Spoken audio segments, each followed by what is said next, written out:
Isaiah 43. Apan karon mao kini ang giingon sa Ginoo nga maoy nagbuhat kanimo o Jacob, ug nag-umol kanimo o Israel. Ayaw kahadlok kay gilukat ko na ikaw, gipili ko ikaw ug ikaw ako ana. Mag-uban ako kanimo iniglatas mo sa katubigan ug dili ka malumos inigtabok mo sa mga suba. Inigagi mo sa kalayo dili ka mapaso, ulam yon sa siga niini. Kay ako, ang Ginoo nga imong Dios, ang balaang Dios sa Israel maoy nagluwas kanimo. Gitugyan ko ang Ehipto ingon, nga lukat kanimo. Ang Ethiopia ug ang Seba ingon, nga ilis kanimo. Gimahal ko ikaw, gipasidunggan o gihigugma. Naghatag akog mga tawo tumbas sa imong kinabuhi.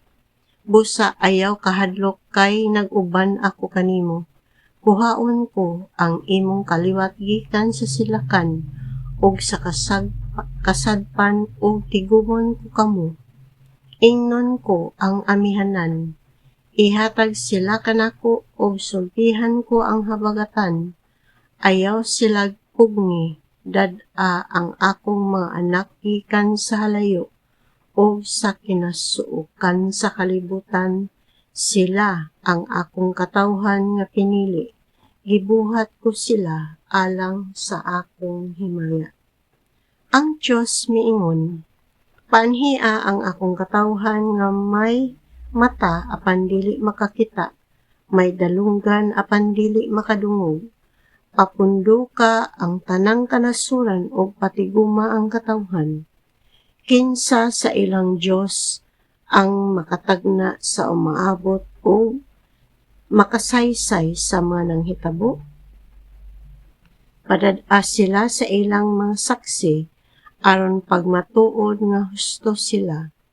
Papamatia sila o pasultiha nga tinuod ini. Katawhan sa Israel, kamo mao ang akong mga saksi ug mga alagad nga akong gipili aron makaila kamo ug motuo kanako ug makasabot nga ako ray Dios. Walay Dios nga una kanako o may lain pa sunod kanako. Ako ug ako lamang mao ang Ginoo ug walay laing manluluwas gawas kanako. Ako'y nagpahayag, nagluwas o nagsangyaw, dili laing Diyos o kamo mo'y akong mga saksi.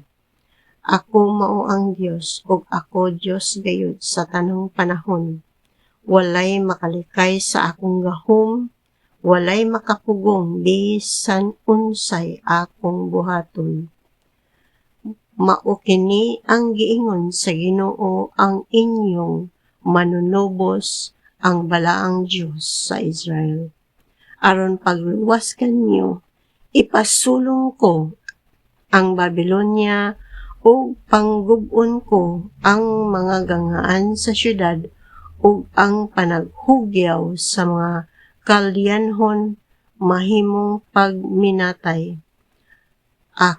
Ako mao ang Ginoo, ang inyong balaang Diyos, ang nagbuhat kaninyo o katawhan sa Israel. Ako ang inyong hari. Mao kini ang giingon sa Ginoo nga maoy naghimog dalan diha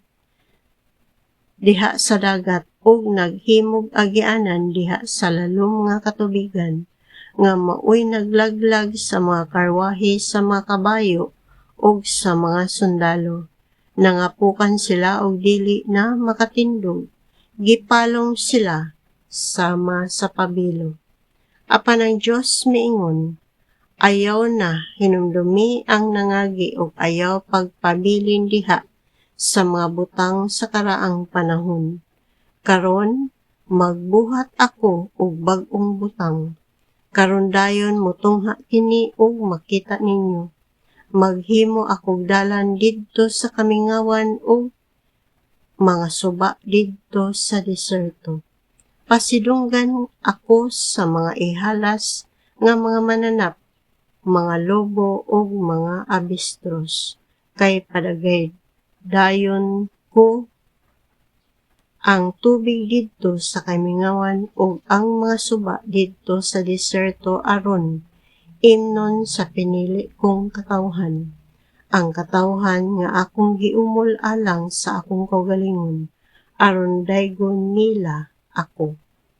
Ang Dios miingon, apan wala ka magsimba kanako o Jacob, hinunoa gipul-an ka kanako o Israel. Wala ka maghalad kanako og mga karnero ingon nga halad sinuno. Wala mo ako pasilunggi og halad nga mga mananap. Wala ko ikaw pangayui og mga halad o insenso. Wala mo ako halarig insenso o gitagbaw sa tambok sa imong mga halad sinuno. Apan gisamok mo hinuon ako sa imong mga sala o kalapasan. Apan ako mismo maoy nagpala sa imong mga sala tungod ug alang kanako ug dili ko na gayud kini hinumduman. Maghusay kita, ipahayag ang imong sumbong ug ipakita nga dili ka sad-an. Nakasala ang imong katigulangan ug misukol kanako ang imong mga pangulo.